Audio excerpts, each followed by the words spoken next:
અમર સાહેબની જય ઉગમેશ્વર। આજે આપણે અહીંયા અરવિંદ બાપુના આશ્રમે પધાર્યા છે, તો આપણે તો આપણો રાજીપો વ્યક્ત કરીએ છીએ કે ભાઈ એની માથે જે ગુરુએ કૃપા કરી અને સેવાનો એક મોકો આપ્યો। શું આપ્યું કહેવાય બાપુ? તે કળિયુગમાં સેવા ભક્તિ કલી કાલમાં ઉત્તમ ધર્મ ગણાય। અનુરાગી થઈને વર્તે જગતમાં તો બંધન મુક્તિ થાય। કળિયુગમાં સતાર કે સેવા કરવી ને એ કઠિન છે। સેવા તો લોકો કરે જ છે બાપુ।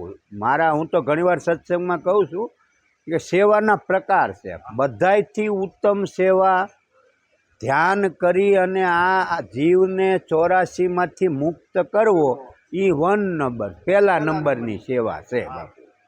હા, તો એ તમે આ પાછા કરો છો એટલે મને વિશેષ મારો રાજીપો હું વ્યક્ત એ કરું છું। સદગુરુ અમર સાહેબને પ્રાર્થના કરું તમને એમાં બધે સફળ કરે, કારણ કે અત્યારે એ વસ્તુ દુર્લભ છે। શું ધ્યાન કરવું એ દુર્લભ છે। અને જ્યાં સુધી અમારા અમર સાહેબ ગાઈ ગયા છે, ગંગા સતીમાંય કહી ગયા ધ્યાનને ધારણા કાયમ રાખજો, કાયમ કરવો અભ્યાસ, અનુભવ જાગ્યા પછી પણ તૃપ્ત ન થવું, વિશેષ રાખવો ઉલ્લાસ। કદાચ કાંઈક કે તમને અનુભવ થયો હોય તો બહુ આમ રાજી નહીં થઈ જવાનો, હજી આગળ વધવાનો પ્રયાસ કરવાનો। અને અમર સાહેબે નિત ધ્યાન ધરો ધણીનું નિજિયા પંથી નરને નાર, એકાંત બેસીને અલખ આરાધો પણ રાખો વચનમાં વિશ્વાસ અપાર। તો સદગુરુ સંત સુણાવે સાંભળો તમે ચતુર અને સુજાણ। તો પહેલા નંબરની સેવા ધ્યાન છે। તમે ધ્યાન કરી અને આ જીવાત્માને 84માંથી અથવા તો પુનરપી જનનમ પુનરપી મરણમ પુનરપી જનની જઠરે શયનમ, વારે વારે જન્મવું અને મરવું એમાંથી આને મુક્ત કરો। અને ધ્યાન સિવાય નહીં થાય। ધ્યાનથી જ પોતાના સ્વ સ્વરૂપની અનુભૂતિ કરો એટલે એમાંથી મુક્ત થયા। એટલે પહેલી કોઈ ઉત્તમમાં ઉત્તમ સેવા હોય ને તો આ છે ને એ વગર પૈસે થાય। હા, એમાં 1 પૈસો જોતો નથી। અને બીજી સેવા બીજા પ્રકારની છે, જનતા એ જનાર્દન છે, જન સેવા એ પ્રભુ સેવા। પુનિત મહારાજ આ જગતને બોધ આપતા ગયા છે। બીજી સેવા માનવની સેવા। એટલે તમે આ કોઈ યાત્રિકો નીકળે છે તો એની ચાકરી કરો છો। અને મેં તો બાપુ એ અનુભવેલું છો। અમે તો ત્યાં ઓલે પણ અન્નક્ષેત્ર ખોલતા, ભીખાભાઈને પૂછો તો ક્યારેક એવા કોઈ રાતના થાકેલા હોય ને કાંઈ માર્ગ મળતો ન હોય કે હવે ક્યાં જાવું, અને એમાં ઓચિંતાની માણસ 300 આંટા મારતો હોય ને બહુ 300 થયો ને કોઈક પાણી આપે કેવો રાજી થાય। એમ આ બધું એવું છે બાપુ, ઠાકેલાને આશ્રય એ માનવ સેવા। તમે અમરમાન દેવીદાસની કથા તો તમે સાંભળી જ છે। ગુરુ મળ્યા એટલી ધ્યાન તો કરતા જ થાય, એટલું તો હું તમને ગેરંટી મારીને કહી દઉં। ધ્યાન વિના સેવા તમારી સફળ થાય જ નહીં, એ સિદ્ધાંત છે। હા, નિષ્કામ સેવા, બાકીની સેવા તો બધા કરે જ છે। નિષ્કામ સેવા ધ્યાન વિના તમારી સફળ ન થાય। એ પુરુષો ધ્યાન કરતા હતા અને સેવા જ કરી નિષ્કામ। રક્તપિતિયા એને હું કાયમ આવવાના। દેવો રબારીનો દીકરો નકળંગ દેવી દાસ થયો બાપુ, નકળંગ દેવી દાસ થયો। અમરમાં આણું વળીને જાતી હતી કઈ મનસુબા એના હૃદયમાં આવી છે। અને એક નજરે જોયું તો એને એમ થયું આ એક દી આમ જ થવાનું છે ને, અને આજ આખા વિશ્વની માં કહેવાય બાપુ। આ સેવાનો પ્રતાપ ને પ્રભાવ જુઓ તમે। તો બીજા નંબરની સેવા છે માનવ સેવા, જન સેવા એ પ્રભુ સેવા। જનતા જનાર્દન એટલે ભગવાન છે, એને ઈશ્વર હું તો તમને બીજું કાંઈ નથી કહી શકું એમ, પણ જે આવે ને એમાં ગુરુનું રૂપ જોવાનું। હા, ગુરુનું રૂપ એ કોણ છે, કઈ જ્ઞાતિનો છે, શું છે નહીં, ક્યાં જાય છે, પોહાઈ ને જાતા આવ્યો મારો ગુરુ પધાર્યો, આપણે એવો ભાવ રાખીને એની ચાકરી કરવાની। આ સનાતનનો નિયમ છે બાપુ। તો બીજી સેવા એ માનવ સેવા છે। પછી ત્રીજી સેવા છે ને એ પછી પશુની ગાયોની તમે જે કાંઈ કરો તમારી રીતે એ સેવા। પણ અમુક સેવા છે ને બાપુ તો એ દરેક વ્યક્તિ કરી શકે. હા, પણ પહેલા નંબરની સેવા છે કોણ કરી શકે? હૃદય શુદ્ધ હોય એ કરી શકે. બાકી બધી સેવા છે આ ગૌ સેવા ના તેન તમે કોઈ આપણે ચેકલાને ઓલું નાખતા હો આ તે બધી એ બીજા જે કાંઈ સેવાઓ છે એ તો ગમે એ કરી. હવે સમજાય છે? એમાં હૃદય શુદ્ધિની ક્યાં જરૂર પડે? પણ જ્યાં પહેલા નંબરની સેવા તમારે કરવી હોય તો હૃદય શુદ્ધિ જ જોઈએ બાપુ. અને દુનિયાની તમામ સેવાઓ આને આધીન છે. હા, તે ધ્યાન કરે છે, ભજન કરે છે. એટલે મારી તો તમને એટલી સલાહ છે બહેનો ભાઈઓ બધાયને, તમારો ભાવ સારો જ છે, પણ તમે કોઈની વાતોમાં ક્યાંય ફસાણા વિના ભજન કરજો. વાદ વિવાદમાં ક્યાંય ઉતર્યા વિના તમે ધ્યાન કરજો, ભજન કરજો. કોઈ અતિથિ આવ્યો તો એને ગુરુનું રૂપ માની સેવા કરજો. બીજું હું આપણે ઘરે ન કરી ગયા અહીં થાય. આ હવે સ્પેશિયલ કહેવાય. શું કહેવાય બાપુ? અતિથિ સત્કાર માટે તમારે ભાગ્યશાળી છો કે રમણીક બાપાએ દયા કરીને વિચાર આવ્યો કે ભાઈ અરવિંદ બાપુને ગાલો ભાઈ હું આવું કંઈ કરું, અને તમે સહકાર આપ્યો. તો એ તમારા ગામને માટે સારું છે, તમારા મંડળ માટે સારું છે. હા, એટલે કોઈ જગ્યાએ આપણે શું જરૂર છે ને એ ભલે કરે ને એવું બાપુ વાદ વિવાદમાં નહીં પડતા.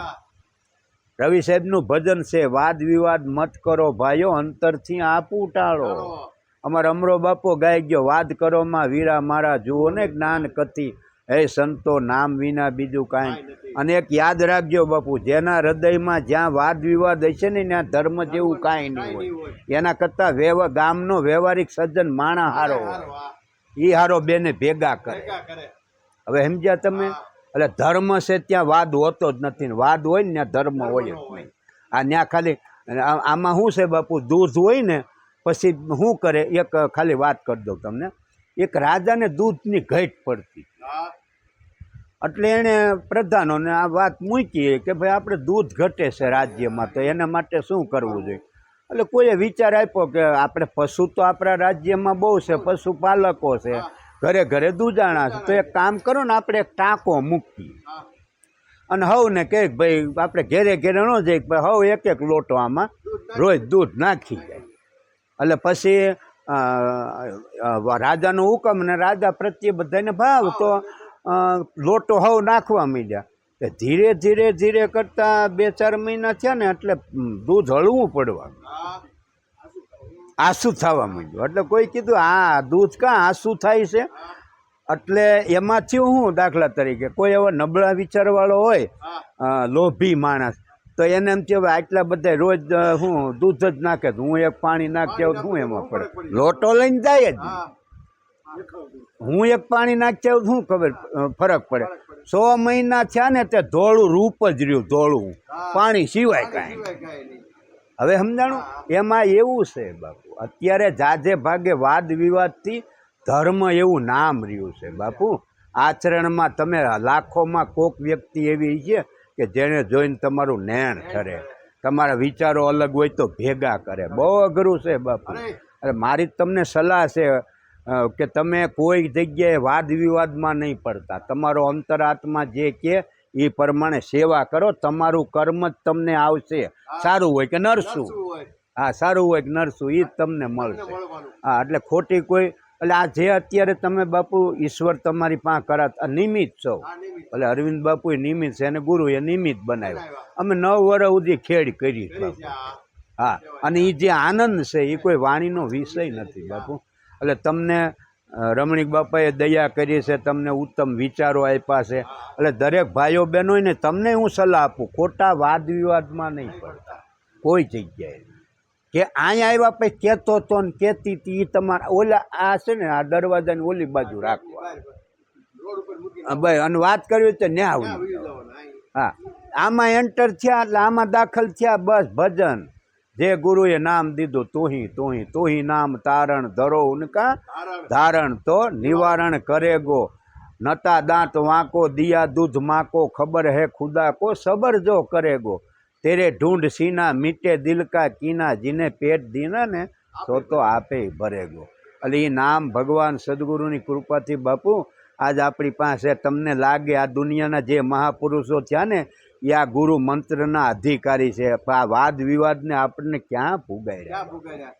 પાછા વળો એમાંથી. તમે અંતર્મુખ થતા શીખો, અને અંતર્મુખ થાહો તો જ તમારો નિસ્તારો થાય. કદાચ હજારો માણસ ભેગા કરી લેવો અને તમે અંતર્મુખ નહીં થાવ બાપુ, તમારું કાર જ નહીં થાય.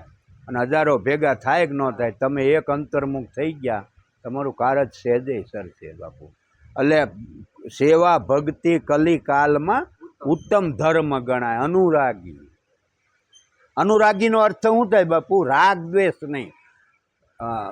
યાત્રાવાળો કદાચ હાવ ગરીબ માણસ હોય, કાંઈ ન હોય એની પાસે ચિથરે બે હાલ હોય તો ઈને, કોઈ 4 વ્હીલ લઈ નીકળ્યો હોય તો ઈ એને અનુરાગ કહેવાય.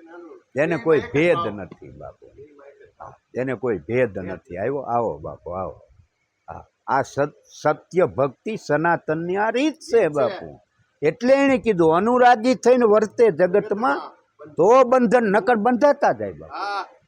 આ વસ્તુ છે ને એ હોનાની બેડી. જો જીવતા નો આજે સનાતન ધર્મના જાજે ભાગે ગાદીપતિઓ સોનાની બેડીથી બંધાતા જાય બાપુ, સોનાની બેડીથી. આ માન ને વાહવાની હોનાની બેડી છે. બેડી શું કરે? પિંજરું હોનાનું હોય તો પિંજરું શું કામ કરે? હોનાનું બી પિંજરું હોય તેમાં હા બહુ સારું એમ કરે. હોનાની બેડી હોય તો લે નાખ ટાટિયામ એમ હોય. એ તો બાંધવાનું જ કામ કરે.